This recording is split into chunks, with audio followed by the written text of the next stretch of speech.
ওই যে ওনারে সামনে আগায় দেন, এই যে এই বাঁকা হয়ে বলছে, হ্যাঁ সামনে সামনে পাঠান। উনি আমার লজিং মাস্টার, আমার মুরব্বি। আসেন আসেন, সুবহানাল্লাহ। জায়গা করে দেন, জায়গা করে দেন।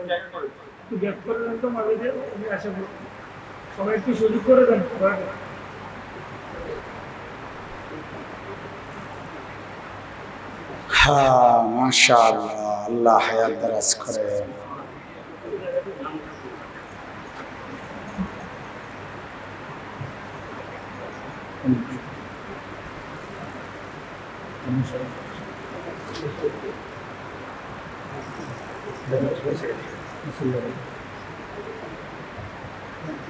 Nein, aram dia. Boy aram. Amo fire bin shinda. দেখুন এসে না। আসুন তো।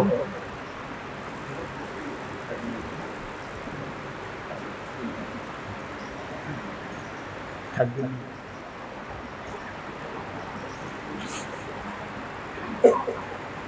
আমি ছোটবেলায়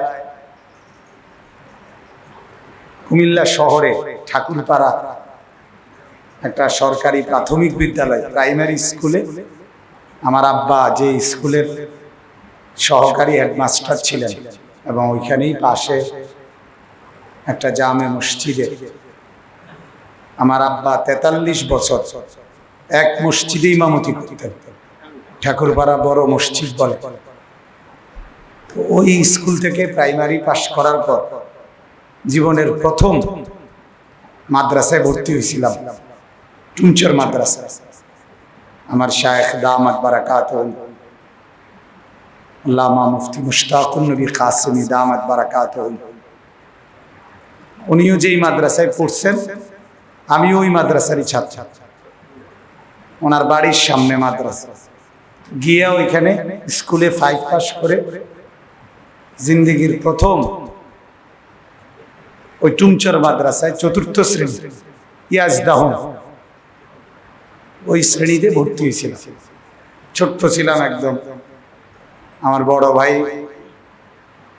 আমারে যখন নিয়ে গেছে তখন আমি বাসের সিটে বসায় নাই, আলাদা সিট আমার লেগে নেয় নাই, এক সিটেই আমারে কোলে করে বসাই এই নিয়ে গেছে। তো ওই সময় গিয়ে প্রথম এই ছোট্টবেলায় জিন্দেগি যেই বাড়িতে লজিং ছিলাম, যার ঘরে, উনি আমার সেই মুরব্বি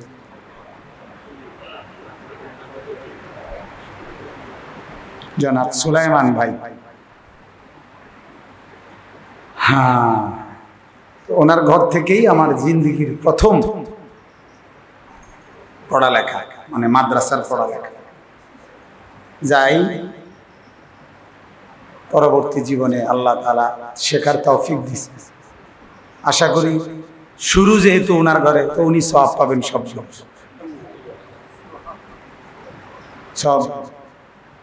ওই সময় আমি এই প্রথম বছর প্রাইমারি শেষ করে গেছি টুমচর 4র্থ শ্রেণী। তখন এই মাদ্রাসায় গিয়ে দেখছি বক্তৃতা হয়, তো আমিও বক্তৃতায় নাম দিছি। ছোট তখন আমি প্রথম। পরে প্রথম নেশা ছিল এতটা যে খুব দিলের মধ্যে আতঙ্ক ছিল, বক্তৃতা কি কম।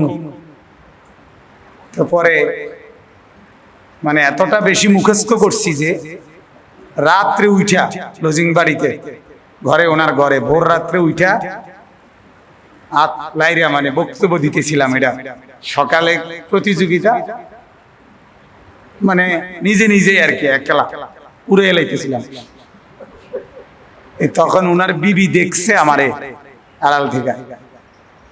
তো আড়াল থেকে দেখে ওনারে তাড়াতাড়ি উঠাইছে যে আরে মুন্সিরে তো মানে জিনে ধরছে না, মুন্সি এরম করে। পরে উনি আইসা জড়ায় ধরছে, কি হয়েছে? পরে আমি বললাম ভাই না কিচ্ছু হয়েছে না, আমার সকালে বক্তৃতা প্রতিযোগিতা, আমি এই জন্য প্রস্তুতি নিতে আছি। আল্লাহ তাআলা আপনার এই সুস্থতার হায়াত দান। পায়ে অনেক সমস্যা ওনার, আমাদের শায়েখ দামাত বারাকাতুহুমও ওনাকে অনেক বেশি মহব্বত করে। রাসূলুল্লাহ সাল্লাল্লাহু আলাইহি ওয়াসাল্লাম একবার মদিনায় সাহাবায়ে কেরামকে নিয়ে বসা, তখন একজন বৃদ্ধা মহিলা আল্লাহ নবী সাল্লাল্লাহু আলাইহি ওয়াসাল্লামের কাছে আসলেন। তো নবীজি সাল্লাল্লাহু আলাইহি সাল্লাম নিজেই দাঁড়িয়ে ওই মহিলার জন্য নিজের গায়ের চাদর বিছিয়ে দিয়ে বসতে দিলেন, কথাবার্তা বলছেন। তো মহিলা আবার বিদায় নিছেন। সাহাবায়ে কেরাম জিজ্ঞেস করছেন, ইয়া রাসূলুল্লাহ, ইনি কে? আল্লাহ নবী সাল্লাল্লাহু আলাইহি ওয়াসাল্লাম বললেন, ইনি আমার ছোটবেলার দুধমা। সেই যুদ্ধে বিজয় লাভ করছেন মুসলমানরা। তো ওই যুদ্ধে তায়েফ এলাকার 600 নারী বিধর্মী কাফের বন্দী হয়েছিল মুসলমানদের হাতে। তো এই বন্দী নারীদেরকে যখন হাত বাঁধতেছিল রশি দিয়ে বন্দী হিসাবে, তখন একজন মহিলার কাছে যাওয়ার পরে তো ওই মহিলা বাধা দিছে, তোমরা আমার গায়ে রশি বাইন্ধো না হাতে, আমি তোমাদের নবী মুহাম্মদের দুধ বোন, এবং তাকে তোমরা আমার নাম গিয়ে বলো এবং আমার গোত্র বনু সাদ গোত্রের নাম বলো। আর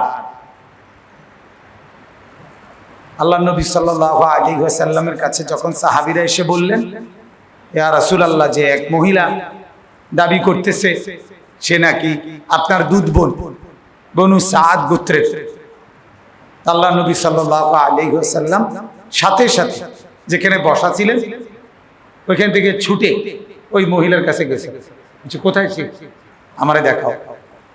তো ওনার কাছে গিয়ে পর্দার আড়ালে আল্লাহ নবী সাল্লাল্লাহু আলাইহি ওয়াসাল্লাম যখন জিজ্ঞাসা করলেন, তখন তিনি বললেন, হ্যাঁ মুহাম্মদ, আমি হালিমার মেয়ে শায়েমা আমার নাম। তোমারে ছোটবেলায় বহুবার আমার মা সাংসারিক অন্য কাজ করাকালীন আমি তোমারে অসংখ্যবার কোলে নিছি, আদর করছি, এবং তুমি একদিন আমার একটা কামড় দিছো, সেই দাগ এখনো আছে, তুমি বললে আমি এটা দেখাবো। আল্লাহ নবী সাল্লাল্লাহু আলাইহি ওয়াসাল্লাম চোখের পানি ফেলে দিয়ে স্বীকৃতি দিচ্ছেন যে হ্যাঁ আপনি আমার দুধ বোন, আমি তো বনু সাদ গোত্রেই দুধ খেয়ে বড় হয়েছি। তো এরপরে নবীজি সাহাবীদেরকে অনুরোধ করলেন যে তোমরা এই আমার এই দুধ বোনের সম্মানে তোমরা এই বন্দী নারীদেরকে ছেড়ে দাও, মুক্তি দিয়ে দাও, তোমাদের পরামর্শ। সাহাবীরা স্বতঃস্ফূর্তভাবে বললেন, ইয়া রাসূলুল্লাহ, আমরা খুশি খুশি দিলে এদেরকে মুক্তি দিয়ে দিলাম। এরপরে এই বোনের দাওয়াতে, উনি তখনও মুসলমান না, কিন্তু এরপরে ওনার কওমের গোত্রের 200 নারী ওনার সহ কালেমা পড়ে মুসলমান হয়েছে। এই হিসাবে এই বিষয়টি ইসলামের শিক্ষা, নবী সাল্লাল্লাহু আলাইহি ওয়াসাল্লামের সুন্নাত। ছোটবেলার মানুষদেরকে মনে রাখা। আমার একজন মুরব্বী, আমার মনে নাই কি বলছেন কথাটা, ছোটবেলায় উনি আমার একদিন বলছেন যে ছোটবেলায় তুমি যখন মাদ্রাসায় রওনা দিছ তখন একবার মনে রাখো, এখন আজকে তোমারে অনেকে মহব্বত করে, অনেকে চিনে, সবই ঠিক আছে, এরা এখনকার লোক, কিন্তু ছোটবেলায় তুমি যখন মাদ্রাসায় রওনা দিছিলা তখন তোমার আপন চাচা, মামা, ফুফা, খালু, দাদি, নানি এরা তোমার মাথায় হাত বুলায় দোয়া করে দিছিল, আচ্ছা আব্বা যাও ভালো করে পড়ো, বুজুর্গ কথা শুনো, এরকম দোয়া করে দিছিল। কাজ আজ নিজে বড় হইয়া চাইও তাগো কথা ভুলে যায় অনেক, তাদের কথা মনে রাখো। এটা দারুণ নসিহত। অতীত ভুলে না যাওয়া, নিজের শেকড় ভুলে না যাও, নিজের গোড়া ভুলে না যাও। কোন এক অবস্থানে গিয়ে পেছনের কথা মনে না করা এটা ঠিক না। বরং আমরা কিতাবে পড়ছি হযরত সাইয়্যিদুনা ওমর রাদিয়াল্লাহু তাআলা আনহু, ওমর যখন আমিরুল মুমিনিন হয়েছেন, আদা জাহানের বাদশা হয়েছেন, খলিফা, তখনও তিনি মাঝে মধ্যে মসজিদে নববীর এরকম মিম্বরের মধ্যে বসে তিনি মাঝে মধ্যে বলতেন সাথীদের সামনে, সাহাবীদের সামনে, শোনো তোমরা চেনো এই ওমরকে? ওনাদেরকে বলতেন এই ওমরকে চেনো? এই ওমর মক্কার এক মহিলার বকরি চরানো একজন ভাড়ায়, মানে বকরি চড়াবার মতো একজন কর্মচারী ছিল। আমি এক মহিলার বকরি চড়াইতাম, আর আমি এতটা হাবাগোবা ছিলাম, হযরত ওমর বলতেন আমি এতটা বোকা ছিলাম যে আমি কোনোদিন আমার ওই মহিলা মুনিবের বকরি কোনোদিনও পুরা সবগুলো গুইন্না হিসাব কইরা আইনা বুঝাই দিতে পারি। প্রতিদিনই কিছু না কিছু হারাই, আমি এগুলা পাইতাম না খুঁজে। আমি এরকম বোকা ছিলাম। তো আমার আব্বা আমাকে নিয়মিত বলতো, খাত্তাব, ওমরের আব্বা ওমর ইবনে খাত্তাব, কাজে আমার আব্বা আমাকে প্রায় বলতেন, আহা বেটা তোকে দিয়ে যে আমার কি হবে বুঝতেছি না, তোর ভবিষ্যৎ তো অন্ধকার, কয়টা বকরি ঠিক মতো গুন্না রাখতে পারো না, ঠিক মতো আগলাইয়া রাখতে পারো না, তো তুমি ভবিষ্যতে কি করবা? বুঝেন নাই কথা? বাবার দরদে বাবা বলতেন। ওমর বলতেন আজ ইসলাম আমাকে, আজ রাসূলুল্লাহ সাল্লাল্লাহু আলাইহি সাল্লামের সোহবত আর ইসলামের পবিত্র পরশ আমাকে লক্ষ কোটি মানুষের রাখাল বানায় দিছে। যে বকরি গুনে রাখতে পারত না, সে এখন এই লাখো মানুষ সুদূর মদিনা থেকে ইরাকের ফোরাত নদীর তীরে ওই পারে পর্যন্ত ওনার শাসন বিস্তৃত ছিল, ওনার রাজত্ব ছিল দূর দূরান্তে, দূর দূরান্ত, দূর দূরান্ত। এত বিপুল পরিমাণ প্রভাব প্রতিপত্তি আল্লাহ তাআলা পরবর্তীতে ওনাকে দান করছে। তাহলে ওই যে উনি মাঝে মধ্যে এটা বলতেন আর কি, নিজের অতীত বলতেন, আমি এমন ছিলাম, আমি এমন ছিলাম। আল্লাহ তাআলা আমাদের সবাইকে আমল করার তৌফিক দান করেন। নিজের ছোটবেলার উস্তাদ, প্রাইমারি স্কুলের শিক্ষক, ছোটবেলার সাথী সঙ্গী, আমার কিছুদিন আগে আমার এক বন্ধু চাঁদপুর ফরিদগঞ্জের কেরোয়া গ্রাম, ওই গ্রামে আমার সাথী পড়তো একসাথে আমার সাথে, সে আমার ফোন দিছে, দিয়া বলতেছে দোস্ত এই যে ওয়াজে মোবাইলে যে দেখলাম এ আমার লগে যে ক্রিকেট খেলতি তুই নি। আমি গেলাম দোস্ত আমার অন খেলি না, ভালো হয়ে গেছি, অনার এসে সংবম করি না। মানে সে এতটা অনুপ্রাণিত হয়েছে এই ছেলে, আবেগে মানে কথা কইতে পারতেছে না, কয় দোস্ত কি রে কর তুই নি? আমি হ দোস্ত আমি। তাইলে ছোটবেলার বন্ধুদেরকে ভুলে না যাওয়া, ছোটবেলার সাথীদেরকে ভুলে না যাওয়া। কোরআনুল কারীমে আল্লাহ তাআলা বলছেন ওয়াসাহিবি বিল জামব, খনিকের ওয়াসাহিবি বিল জামব মানে হলো যেমন এই এখন যারা আপনারা বসছেন, আপনারা খনিকের সঙ্গী একজন আরেকজন, কিছুক্ষণের জন্য একজন আরেকজনের সাথে বসছেন, একটু পরেই এই মজমা ভেঙে যাবে, এই আসর শেষ হয়ে যাবে।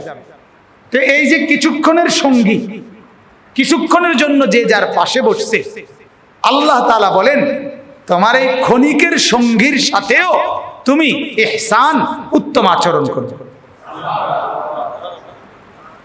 ওয়া'বুদুল্লাহ ওয়া লা তুশরিকু বিহি শাইআন ওয়া বিল ওয়ালিদাইনি ইহসানা ওয়া বিদিল কুরবা ওয়াল ইয়াতামা ওয়াল মাসাকিন ওয়াল জারি যিল কুরবা ওয়াল জারিল জুনুব ওয়াস সাহিবে বিল জাম। নাকি ঠিক আছে না?